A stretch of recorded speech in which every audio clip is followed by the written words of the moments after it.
Bom dia, terceiro ano. Tudo bem, pessoal? Como vocês estão? Fizeram o trabalho ontem? Fizeram a publicação? Olá, hein, gente? Para não perder esse ponto, hein? Vamos para a nossa aula de literatura.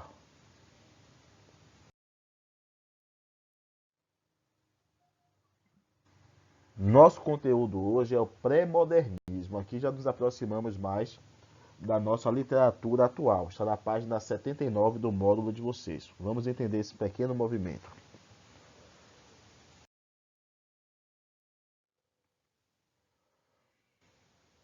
Então, quando chegamos ao século XX, estamos entrando numa era moderna da literatura.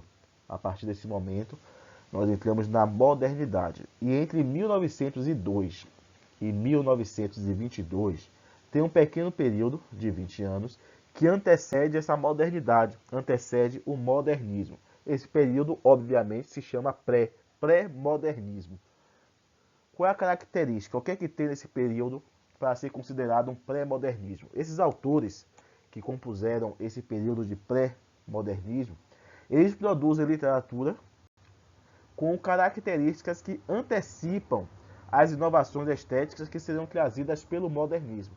Então eles dão aquele toque de modernidade, numa literatura um pouco ainda antiga, mas já com algumas características modernas, dando a entender que mais para frente teremos um período moderno. Aí esse período entre as literaturas anteriores, o simbolismo, o parnasianismo, o naturalismo e o modernismo, chama-se pré-modernismo. É uma preparação para o período que vem, que é o modernismo. Apesar desse período ser marcado por algumas inovações, nós também vamos perceber traços na literatura, características que remetem ao simbolismo, ao realismo, ao parnasianismo e ao naturalismo, que são as escolas literárias antes. Então, eles, apesar de tentarem inovar, ainda não são totalmente inovadores, por isso que eles não são modernistas, são pré-modernistas. A característica que vamos perceber que tem no modernismo é o nacionalismo. Então, o modernismo, o assunto que nós vamos estudar, ela é nacionalista. E os autores pré-modernistas, eles também tratam de questões nacionalistas. Então, o nacionalismo é uma característica comum tanto aos pré-modernistas quanto aos modernistas. Faz parte dos dois períodos.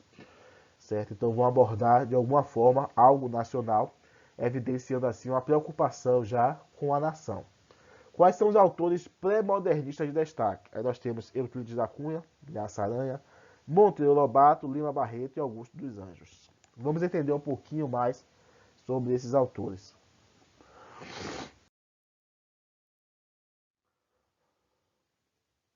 Autores, características e obras. Primeiro vamos entender um pouco sobre Euclides da Cunha. Euclides da Cunha é muito interessante de ser estudado, porque na verdade ele não era uma pessoa que estava com o objetivo de ser um autor, de ser um artista literário, de fazer parte de um movimento. O que acontece é que ele era jornalista por formação, engenheiro e também era militar reformado. Então, por ser jornalista e militar reformado, ele foi chamado para cobrir a Guerra de Canudos, para fazer parte da expedição daquele grupo de soldados que iam fazer a sua última missão lá em Canudos, na Bahia, isso em 1897.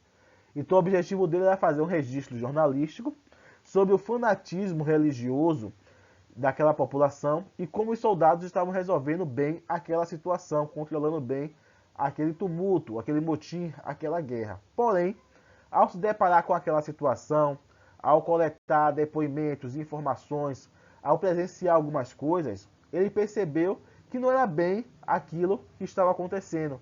O que chegava lá para ele, como militar, não era muito bem o que realmente acontecia. E com isso foi mudando a sua opinião, o seu modo de pensar. Aí, com base nesses acontecimentos, com tudo que ele presenciou, ele escreveu o seu principal livro que chama-se Sertões, Os Sertões. Na verdade, faltou os ali, Os Sertões, em 1902. Essa obra analisa com vários detalhes e com uma análise muito mais cuidadosa os acontecimentos em torno da Guerra dos Canudos, com a visão de alguém que estava presente e que não pertencia a nenhum dos dois grupos, e sim uma análise muito mais real sobre o que de fato aconteceu. E essa obra, por tratar dessa questão da nação, é uma obra considerada nacionalista também, Os Sertões, de Euclides da Cunha. Já Adriaça Aranha, ele foi juiz, foi diplomata e também foi um escritor, certo? E ele escreve um livro, enquanto, na verdade, ele coleta informações que se baseia para escrever o seu livro, enquanto ele exerce a função de juiz no Espírito Santo. E por ser juiz, ele trata de muita questão de humilhação. Então aquilo ali serve de inspiração para ele escrever o livro dele, que é Canaã.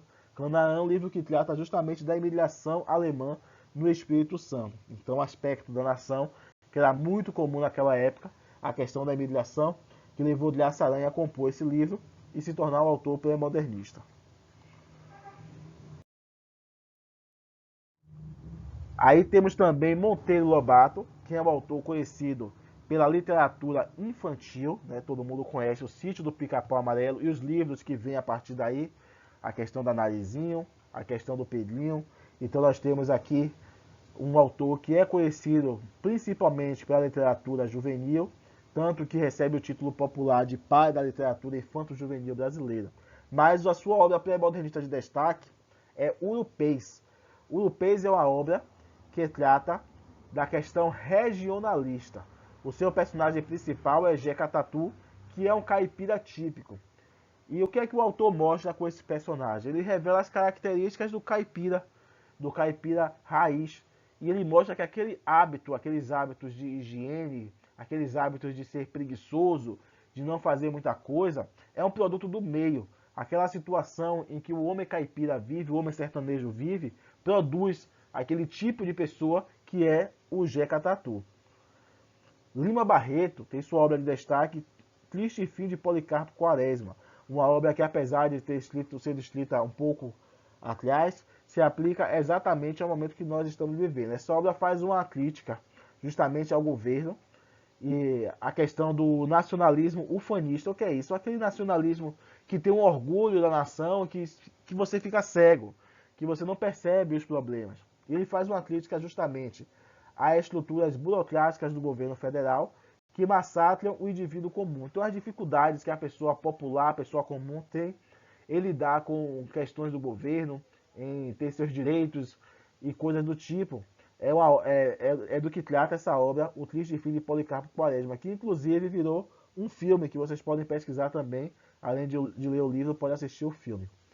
Por fim, temos Augusto dos Anjos, que é autor de uma única obra, que chama-se Eu e Outras Poesias. Ele morreu bem jovem, por isso talvez tenha escrito somente uma obra, e é um dos autores que não tratam de nenhum tema nacionalista. A obra dele, apesar de não ser nacionalista, ela se enquadra como pré-modernista pela linguagem. Então a linguagem da obra dele é modernista por tratar de palavras, temas que não são tratados em poesia, que eram considerados antipoéticos ou não poéticos. Por exemplo, você pode pegar uma poesia de Augusto dos Anjos e encontrar a expressão hipocondríaco, carnificina, rutilância, amoníaco, amônia, coisa do tipo, de doenças. Então, ele trata de temas, palavras e assuntos que não eram tratados, e por isso ele antecipa uma característica moderna. Sendo assim, ele é considerado um autor pré-modernista, apesar de não ter o nacionalismo inserido em sua poesia. Lima Barreto, retomando um pouco, também ficou popular depois de morto, por ter uma linguagem fácil. Se você pegar uma obra de Lima Barreto para ler, você vai ver que a linguagem é muito fácil. Na época, enquanto ele estava vivo, ele foi criticado por ele escrever uma obra com uma linguagem muito simples, muito fácil, que qualquer pessoa poderia pegar e ler. E mais para frente, depois que ele já estava morto, aquilo foi considerado importante, pois se tornou algo moderno, uma característica moderna que é facilitar justamente a compreensão da literatura, o acesso da literatura para todos. Então, pessoal, essa foi a nossa aula de pré-modernismo. Eu resumi um pouco, bastante na verdade, a questão dos autores, porque nós teremos muitos autores para estudarmos. Quando chegarmos na parte do modernismo, teremos Oswald de Andrade, Mário de Andrade, Anita Malfatti. Então, teremos muitos autores. Então, esses aqui, que são do pré-modernismo, a gente já deu uma passada um pouco mais rápido, para permitir que possamos estudar um pouco mais profundo os outros, sem causar uma confusão mental, tá bom? Atividade para casa, página 83 até a 87 no módulo de vocês. Tá certo, gente? Amanhã já temos outro trabalho, hein? Redação, hein? Se liguem. Tchau, tchau, gente.